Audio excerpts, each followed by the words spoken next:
یو واقعه کې راځي یو کس دی چې هغه د حکومت عسکرو او دا واقعه محمد ابن احمد بن عثمان الذهبي رحمه الله الکبائر کې راغستې ده. نو په لار باندې را روان دی یو کس دی هغه میان نیسي. نو یو مۍ نیولی او ډېر ښایسته مۍ دی ورسره او دی داسې راپوږه کړی په دې لار را روان دی. نو د عسکر پولیس ورغې ورته وایي دا څه کې؟ وایي دا مې ونیولو په سمندر کې کور ته یې وړم. ورته وایي دا مال راکړه. هغې ویل زما اهل بچیان په نهره دي زه دا هلته وړمه کور ته. ویل په زور یې درنه هلم. هغې ویل زور خو بیا جدا خبره ده. توره یې پسې راویسته ویل مۍ راکړه.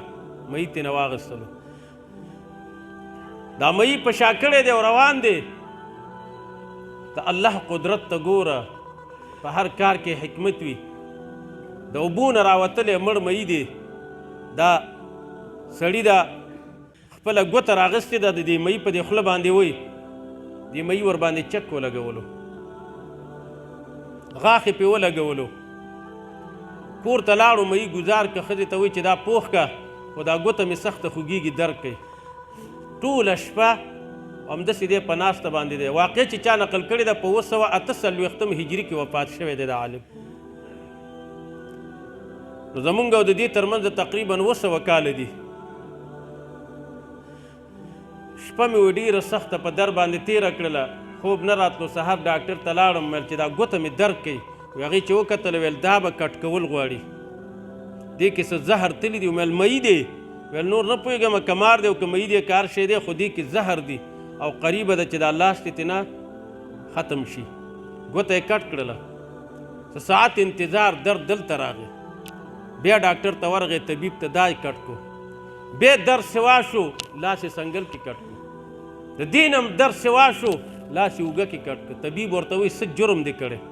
وایي نور نه پوهېږم، خو د یو مظلوم نه مې مۍ په ظلم اخیستی دی او هغې را باندې چک لګولی. نو هغې تعجب وکړو، ته په دې نه پوهېږې چې مۍ کې زار نه وي، خو چې تا له یې ټک در کړی او چې چلی یې نو ګوره هغه مظلوم دی ازار کړی، خیرې به یې درته کړي. شا به لاړ شه که نه ټول بدن دې د منځه ځي.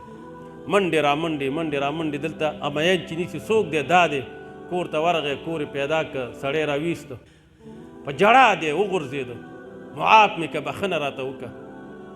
او ورته وایي چې خبره څه ده؟ وایي زه هغه پرونی کس یم چې تا نه مې مۍ په زور اخیستی دی، په دې یو شپه یو ورځ کې مې لاس تر دې ځای پورې کټ شو. مظلوم چې کله حالت ولید هم په ژړا شو. د شپې به راغلی وی ما به تا له بخښنه کړې وی، خو تا چې ما سره کوم ظلم کړی د الله دپاره مې معاف کړی، او کوم مۍ دي چې رانه اخیستی دی هغه مې درته وبخلو. دا ظالم ورته وایي چې تا کومه خیره کړې ده؟ وایي ما یوه خیره وکړه، تا چې کله دا مۍ زما نه واخیسته او زه کور ته رالمه نو بچیانو مې ویل چې بابا څه دې راوړلو؟ مې ویل چې نه یو مۍ مې نیولی او هغه م رانه یو ظالم واخیسته. نو ما یو دعا وکړله چې الله ته ډېر قوي ذات او زه ډېر ضعیف یم، او دا سړی دې په ما ظالم که او قوي دي که زما د بچیانو رزق یې واخیسته. الله ته ورته د خپل قدرت او طاقت یو نمونه وښایه. نو بس دا درته الله د خپل قدرت او طاقت نمونه وښودله. نو زما وروڼو د ظلم نه به ځان ساتو. انما المؤمنون اخوه، مؤمنان سره ورونه دي.